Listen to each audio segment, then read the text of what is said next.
demandé de rester 48 heures alors qu'elle a visiblement une sage-femme qui peut passer et retourner consulter s'il y avait un souci. Donc là, c'est comme le fait de demander pour boire.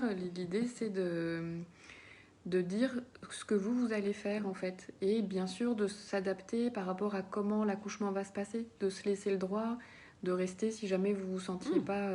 Si mon bébé va bien, si je vais bien et que mon bébé va bien, qu'il n'y a pas de risque d'infection, et que tout le monde est blanc, eh bien, je m'en vais. Enfin, voilà, vous informez, voilà mon projet, j'ai une sage-femme, vous rassurez tout le monde qui me suivra tous les jours. Ou votre sage-femme peut appeler le premier jour à la maternité pour qu'ils se parlent le même langage, de savoir alors, est-ce qu'elle était porteuse de streptocoque, est-ce que tu lui as fait... Voilà, ils vont se parler dans leur jargon.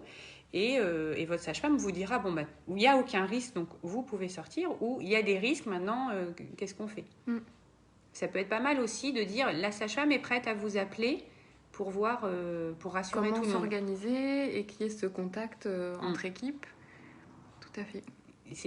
On revient toujours à la même chose. Si la sage-femme libérale rassure l'équipe, eh bien, ils vous laisseront sortir plus facilement. Nous, on a la chance d'avoir, enfin la chance et la tristesse d'avoir perdu plein de sages-femmes de notre hôpital qui ont été s'installer en libéral.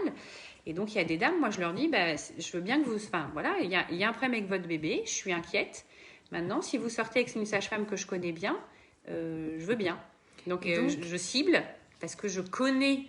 C'est très moche, intéressant. Mais non, c'est très intéressant. Je connais et je suis rassurée. Je dis, mais je suis rassurée. Vous voyez, voilà. Madame Noémie Cornélis. Eh bien, très bien. Sortez donc, madame. Je sais qu'elle m'appellera même la nuit s'il y a un problème. Je suis rassurée.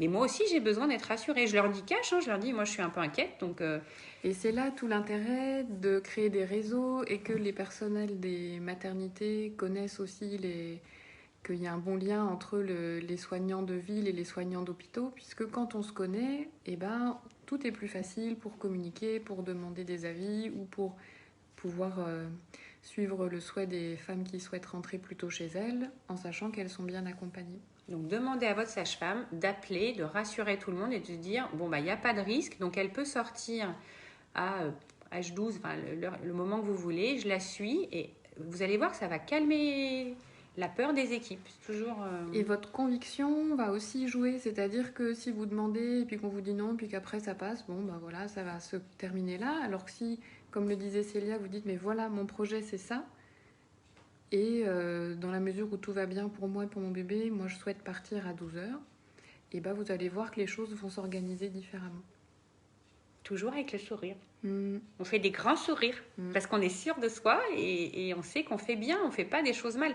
On est presque des fois des voleuses. Enfin, il y a des fois des dames, on a l'impression qu'elles demandent l'impossible alors que non. Je rappelle, on est à votre service et on vous accompagne au mieux. Hein, donc, moi, je passe mon temps à dire, bon, là, votre bébé, il a perdu énormément de poids.